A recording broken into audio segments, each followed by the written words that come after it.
Estamos en el corazón de la ciudad de Buenos Aires, en la zona de Congreso. Venimos a visitar a una juninense, una exitosísima escritora que ha sido declarada personalidad destacada de la cultura de la provincia de Buenos Aires. Hoy nos recibe en su casa. Hola. Hola Silvia, gracias. ¿Qué tal? Por Gracias recibirme. por venir. No, Bueno, te voy a mostrar mi escritorio, ya que es Acá. la primera vez que venís a casa. Sí. Esta es mi biblioteca y mi escritorio, mi computadora. ¿Cuántas horas pasás del día acá? Muchas. No solo para escribir ficción, sino para preparar clases, para escribir ensayos, para distintas cosas, pero todos mis libros para leer. ¿Tus libros? Ese es mi sillón de leer.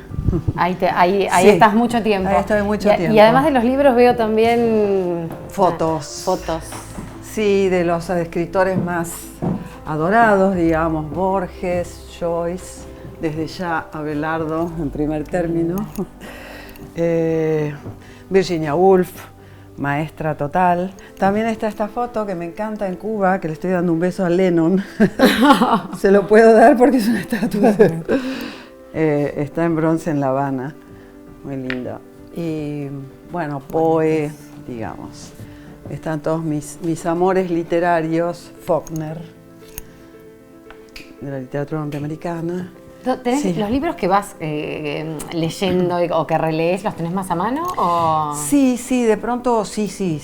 Busco cosas, me encuentro con cosas que he leído mal o que no he leído, entonces vuelvo a buscarlas. Tengo, como decía Abelardo, deudas con mi propia biblioteca. De pronto voy pasando, buscando un libro y digo, uy, este no lo leí.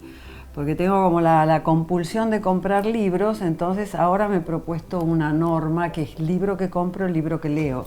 Porque si no me quedan siempre las pilas para después.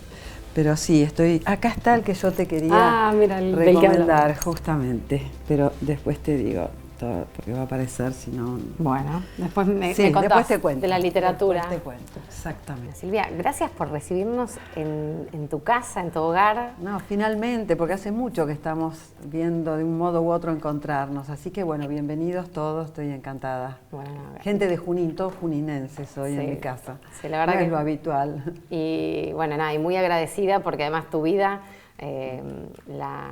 la empezamos a conocer cuando te reconocimos como personalidad destacada de la cultura en la provincia de Buenos Aires, que para nosotros, por lo menos los juninenses, es un orgullo. Y para mí total, no solo de Junín, sino del partido de Junín. Exactamente, sí. Eso me encantó. Y, no, bueno, y queremos conocer un poco más de Silvia, esa Silvia del interior, Sí. de esa... Siempre ha quedado una Silvia del interior. Yo he vivido acá toda mi vida, si lo pensás, porque tuve la suerte de tener una infancia y una adolescencia en pueblos chicos, pero toda mi vida adulta la he vivido acá y sin embargo persiste, felizmente, esa chica del interior, allá en el fondo, está.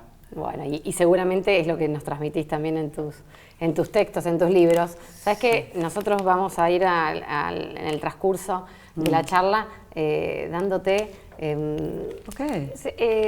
Wow. detalles. ¿Se puede abrir? Para que vos los abras. Ahora y lo que abro. Bueno, abrirlo ahora y que a través de ellos vayamos entrando Uy, qué en tu vida. sorpresa, esto es verdaderamente una sorpresa. Oh, bueno, mi abuela. Ah, esto es mi hermana. Se quedó algo acá. Maravilla. Bueno, espero que no sea de me parece utilería y espero que me lo dejen después cuando Te lo vamos a... Hay más. Hay que romper y sacar todo completo, a ver a dónde vamos. ¿A dónde vamos? Ah, bueno. Sí. Uy. Menos mal que traje un poquito de agua. Sí, bueno.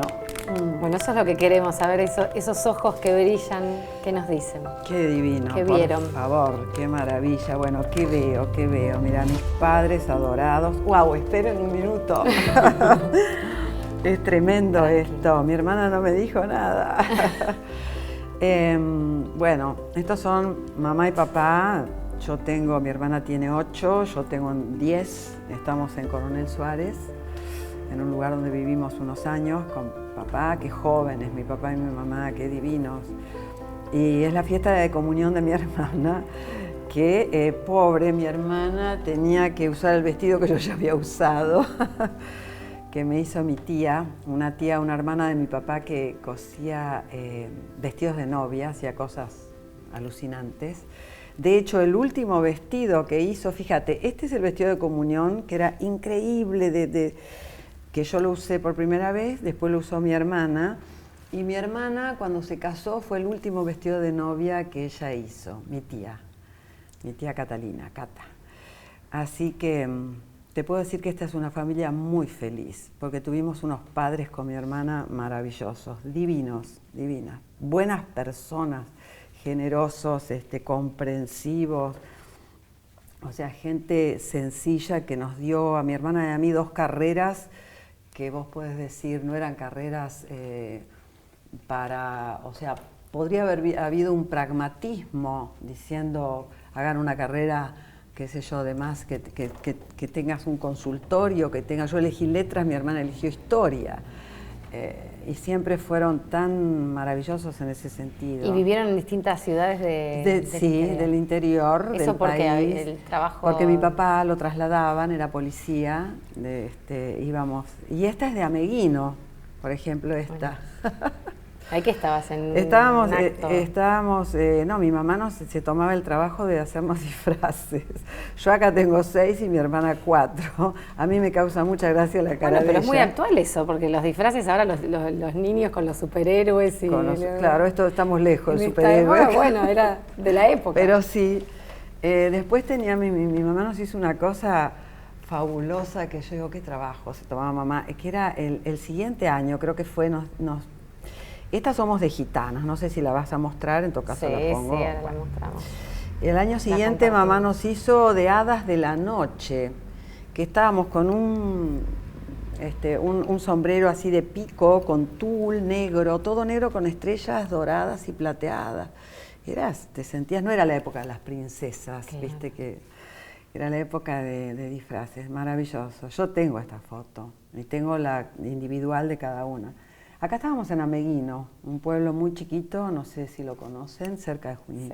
Sí. Yo acá empecé la escuela y mi hermana no, porque bueno, no había jardín de infantes ahí, pero divino. Y esto es mi abuela Vicenta, en Los Toldos. Nosotros recorríamos pueblos así, con papá y mamá siempre, pero siempre volvíamos a Junín, donde estaba mi abuela materna, la familia de mamá, y a Los Toldos, donde estaba la familia de mi papá, que yo tengo recuerdos de los 2 lados, de 2 abuelas. Bueno, Los Toldos también están mucho en la orfandad, ¿no? En la orfandad, exacto. Digamos que la orfandad es mi homenaje a todos estos pueblos juntos, porque adoro. Al contrario de Puig, en la tradición de Rita Hayworth, que no le gustó ni medio Villegas, por razones que son muy literarias y muy atendibles, porque es un gran escritor, Manuel Puig. Pero yo, a la inversa, yo adoro los pueblos, adoro cierta mitología, sin desconocer las cuestiones que hace a Pueblo Chico, ¿viste? Claro. Pero en la orfandad hice eso, le hice un homenaje a estos pueblos y a sus personajes y en particular a Los Toldos. Me fijé mucho en eso. ¿Y en Los Toldos estaba en la casa de mi abuela, que tenía la costumbre genial que no se me ha borrado en la vida, que es que nos ponía de noche un trocito de chocolate debajo de la almohada. Y era fantástico, porque vos te ibas a dormir con una barrita de chocolate, Águila era también. Así que esta me la quedo esta noche. Sí, cómo no. Y mi hermana y yo seguimos teniendo, somos como adictas al chocolate, así que yo me lo tengo bastante a raya, porque me compro una y estoy mirando una película y me como la mitad, pero así. Maravilloso. Y en esa infancia, ¿descubrís la literatura ya o empezás? ¿Cómo cómo entras al mundo de los libros, ¿no? Sí. Yo me recuerdo como una lectora, no sé si precoz, pero me acuerdo muy bien a los 10 años que me fascinaba leer. Me encantaban los libros. En mi casa había libros. Tenía libros. Sí, mi mamá y mi papá nos estimulaban mucho con los libros. Mi papá era un gran lector. Un lector que yo digo que juntaba la tradición española de sus padres españoles, porque en la familia de mi abuela todo el mundo sabía coplas y decires y adivinanzas, era muy español eso, y también cosas bastante subidas de tono, subidas de tono, te digo, populares, ¿no? Coplas. Al mismo tiempo mi papá le fascinaba la literatura gauchesca, tenía esas dos y le enloquecía el campo, era un experto en las cosas del campo, en los aperos de caballo, en las tareas rurales. Mi papá le fascinaba, tenía un caballo que se llamaba Cautivo, que mi hermana y yo hemos subido de chicas. Así que ese mundo semirural, o rural si querés, del pueblo chico, estaba como atravesado por esta biblioteca de mi papá, que era un lector y que nunca nos dijeron a mi hermana y a mí, por ejemplo, qué teníamos o no que leer. Eso te iba a preguntar, ¿cuál fue ¿tenés el recuerdo del primer libro o el primer libro del que tenés un recuerdo de decir? Tengo un libro de cuando soy muy chica, 8 o 9 años, que se llamaba El diario de mi amiga. Estaba lleno de dibujos, ¿no? Sí. Primero La pequeña Lulú, que era las revistas mexicanas, se llamaba, así que me veo yo a los 7, 8 años leyendo La pequeña Lulú, que me fascinó, siempre me gustaron las historietas. Después de La pequeña Lulú hay un libro que era con dibujos, que era una chica, o sea, se llamaba El diario de mi amiga. Entonces en mi amiga era una colección que ponía Añushka, ponía una chica rusa, francesa, boliviana, esquimal.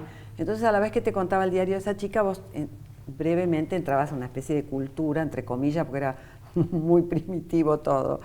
Pero yo me acuerdo que este diario de esta chica me gustó particularmente porque la chica tenía una librería en un vagón de tren abandonado. Entonces ahí viene una idea que me quedó para toda la vida de tener una librería en un lugar móvil. Y yo dije, no sé, parece que la idea me sedujo.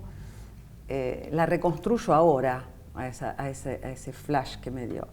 Y tenía un tío que la llevaba a lugares exóticos, la llevaba a Egipto, y como yo quería ser egiptóloga, en aquellas me fascinaban los faraones y las pirámides y toda esa cosa, leía mucho sobre eso, así que se juntaron las dos cosas y ese fue como el primer libro que me marcó mucho. Después vino en la biblioteca de mi abuela, que ya empecé a leer libros de biblioteca, ¿no? ¿Era tu abuela la mamá? De mi papá, en Los Toldos. De tu papá en Los Toldos. Sí.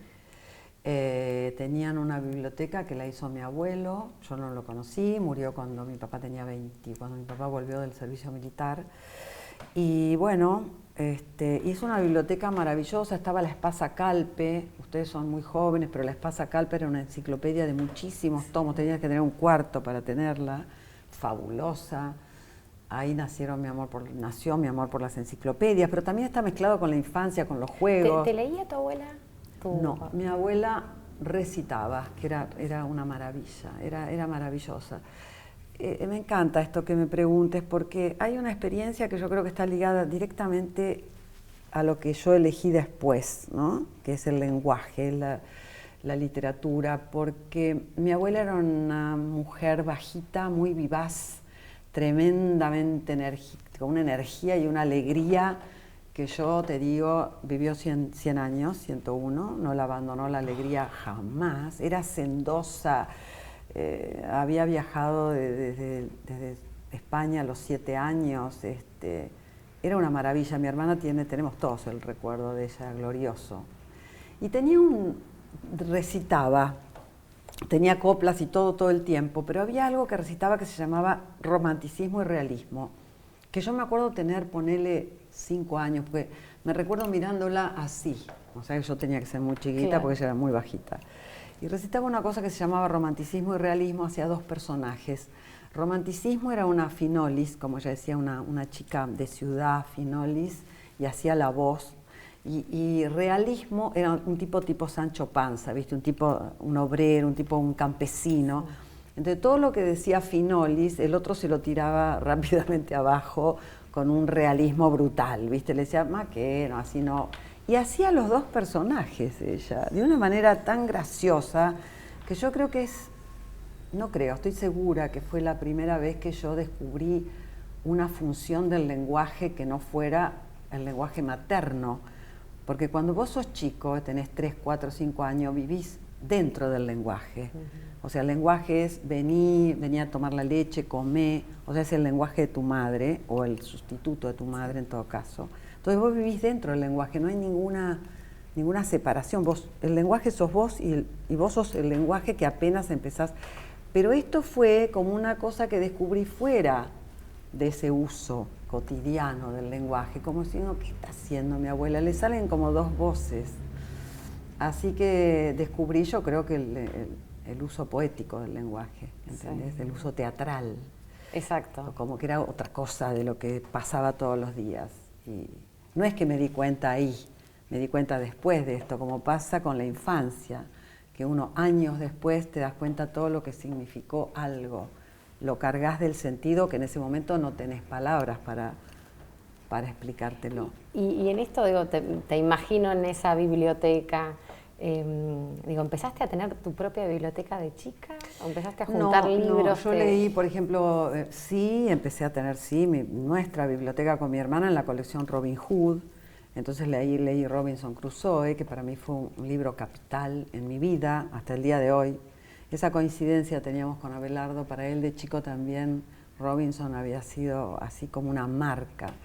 Después leí libros de la biblioteca de mi abuela, leí a Tolstoy sin tener la más remota idea de quién era un tal Tolstoy, ¿viste? Ni idea. Claro, no sé. Leí una historia que me fascinó. Estaba en la biblioteca. Estaba en la biblioteca. Y sí, empecé a tener el gusto por tener libros. Y eso ya fue en Junín porque me acuerdo... ¿Cuándo te vas a Junín? En primer año, en primer año, claro.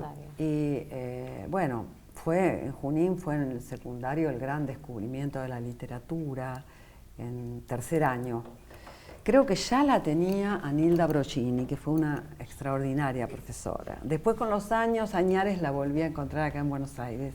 Ella ya muy mayor, muy viejita, de 90 y algo, pero tuve esa alegría.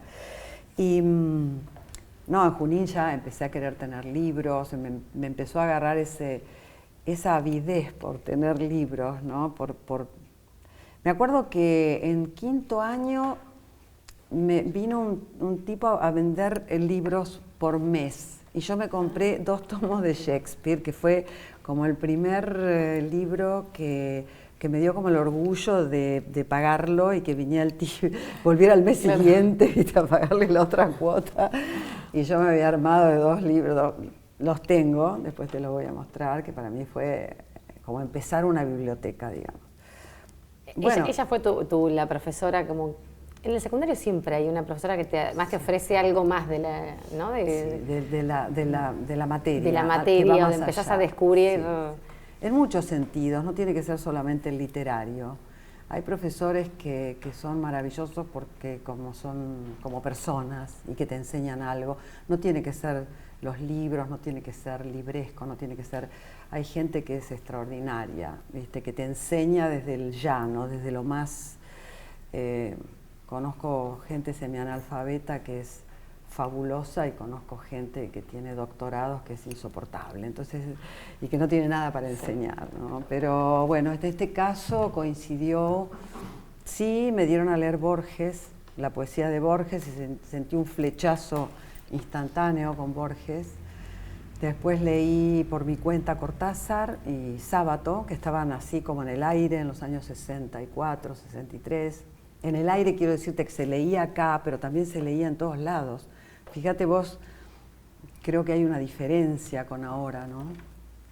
Porque Sábato había sacado Sobre héroes y tumbas, que fue una novela capital en los años 60, y se leía acá, en Buenos Aires, te digo, como en el centro urbano, donde esas cosas circulan, pero se leía en Junín. Porque yo tenía amigos que estaban estudiando en Buenos Aires ya, y me decían, mirá, tenés que leer este libro. Sabían que me gustaba leer. Me acuerdo quién me lo dijo, tenés que leer este libro porque este libro es impresionante, y lo empecé a leer en tercer año, Sobre héroes y tumbas. Y también Cortázar estaba en el aire, y todo el mundo hablaba de Cortázar, hablaba de Rayuela, ¿entendés? Se hablaba de Rayuela, estabas tomando un café y se hablaba de Rayuela. Y ahí es donde nace esa vocación también, después estudiaste... Letras, sí. En realidad, no sé si llamarlo vocación, lo tengo muy claro. Yo supe desde tercer año que iba a estudiar literatura, letras, pero en el sentido yo había leído mucho, había leído desordenado, porque había leído Corín Tellado, había leído historietas, había leído bestsellers, había leído autores inmensos sin saberlo. Entonces necesitaba, digamos, un mapa, necesitaba una carrera que me ordenara los libros. Y sentí que era eso, que esa era la carrera. Que entramos en zona, me parece que entramos con algo que tiene que ver con eso que te voy a dar ahora. Te digo que es emocionante, voy de a poco. Ah, por Dios, wow. Ya. Uy, libros de mi papá, voy a dejar esto por acá.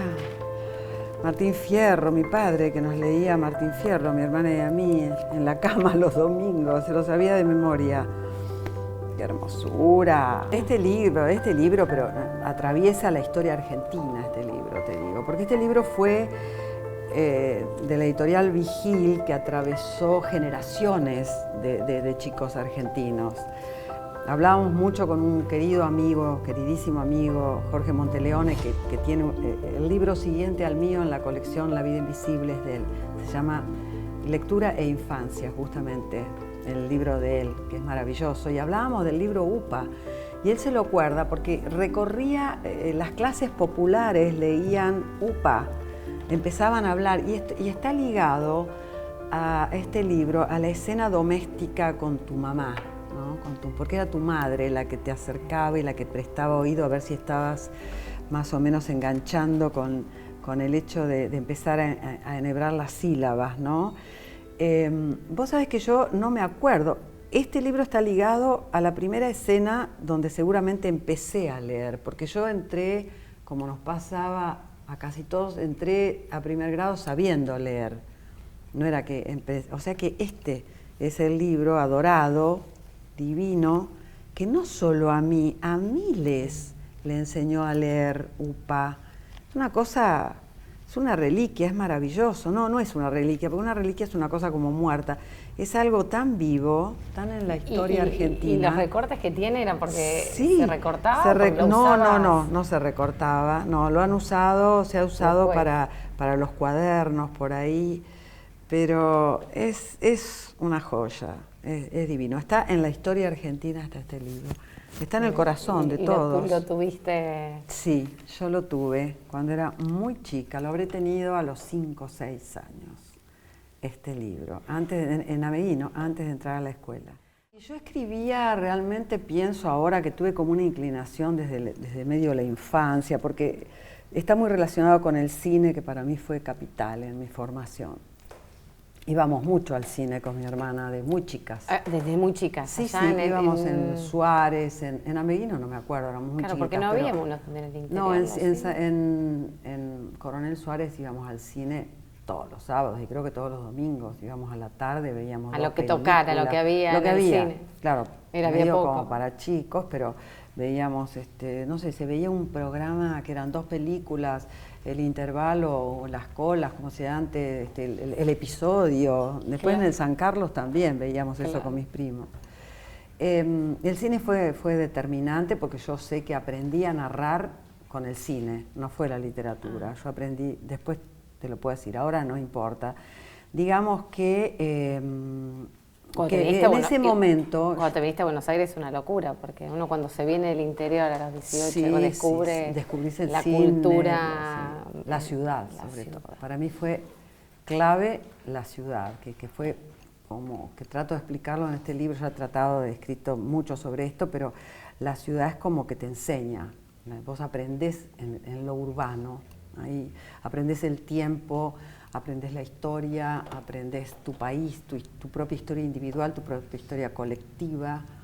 Ahí aparece un tema crítico. Yo me especialicé en la teoría de un teórico ruso que se llama Mikhail Bakhtin, y él habla de lo que son los lugares cronotópicos, que quiere decir cronos, tiempo, topos, lugar, donde se cruzan el tiempo y el espacio y se arma un nudo de sentido. Y vos te das cuenta que la ciudad está llena de eso, porque, por ejemplo, para darte un ejemplo de lo que digo, la Plaza de Mayo no es un lugar cualquiera en nuestra historia. ¿Entendés? Vos pasás y ahí el tiempo y el espacio se unen. Esa historia viene desde el 25 de mayo de 1810, juntando sentido Entonces cuando vos tenés 18 años y cruzás por ahí, sentís que ahí te está pasando, no es una plaza como la Plaza 1 de Mayo que está acá o la Plaza 11. Ahí pasó de todo, ahí pasó la historia argentina. Entonces la ciudad te enseña, no es que vos seas consciente que te está pasando eso, pero eso te pasa. Eso te pasa en lo urbano. Y bueno, ahora que estamos hablando de la ciudad y de tus años en la facultad, quiero que abras esto, que además te lo vas a quedar como el chocolate. Ahora ya me estoy como acostumbrando a la sorpresa. A ver, además a ver. es un regalo que te queremos hacer. ¿En serio? Esperen un poquito. ¡Oh, wow! A ver si nos contás un poco. ¡Ay, qué maravilla esta ampliación! ¿En serio? Esa sí la tenés presente. Sí, que como. Esta noche fue inolvidable. Mira, no. Esto es del 83. Vayamos esa noche. Volvamos a esa noche. Vayamos esa noche. Yo te lo sostengo. Esa noche fue inolvidable. Borges tenía 84 años. Llegó solo. Estamos en la casa de Esther de Izaguirre, un lugar donde se hacían reuniones con escritores. Abelardo ya había estado. Y Esther, como iba a estar, estaba un poco nerviosa que iba a estar Borges, le pidió a Abelardo que hiciera como lo que vos estás haciendo ahora, o sea, de intermediación con Borges. Había unas 30 personas. Borges en ese momento acababa de llegar de Texas, donde había hablado en Houston frente a 5.000 personas. Y estaba en lo de Esther, que era un departamento como esto, la mitad, y había 30 personas, así como están ustedes sentaditos. Ella hacía estas tertulias, digamos, cobraba una cosa muy módica, lo ponía en el sobre y después se lo daba al escritor. Y Borges lo recibió con un pudor y le dijo, muchas gracias, lo guardó en el saco. Y yo digo, este hombre viene de Texas, viste, del mundo. Bueno, fue una noche inolvidable porque Borges estaba con todas las luces prendidas, es decir, encontró un interlocutor en Abelardo. Fue un encuentro realmente luminoso, porque Abelardo a Borges se lo sabía de memoria, pero tenía un caudal de lecturas tan imponente, Abelardo, que se le acercaba. Entonces Borges tiraba una cosa y Abelardo le decía la edición, la traducción, quién lo había dicho. Era una conversación que era para grabarla, y de hecho la grabaron, y forma parte de Una noche con Borges, el primer tomo del diario de Abelardo, pero pasó una cosa muy graciosa y que a Borges le encantó. Resulta que cuando Abelardo tenía 24 años y había fundado una revista, El Grillo de Papel, van con el gordo Lieberman, que era, tenían 24 años los dos, no logran, porque Borges era la persona más accesible del mundo. Vos llamabas a la casa y levantaba él el teléfono, no había intermediario. Lo sé porque lo llamé muchísimas veces. Bueno, van a la Biblioteca Nacional, año 60, y a hacer una entrevista a Borges. Entonces hablan, era la época de que acá era una influencia enorme de Sartre y Simone de Beauvoir y el existencialismo francés. Abelardo era muy sartreano, lo había leído a Sartre como toda su generación, ¿no? Y en un momento le pregunta a Borges, Borges, ¿qué opina? ¿Qué piensa usted de Sartre? Y magistralmente Borges le dice, bueno, caramba, no suelo pensar en Sartre, ¿viste? Usó el verbo pensar, genial. Dijo, bueno, no, habitualmente no, evadió la respuesta, no suelo pensar en Sartre.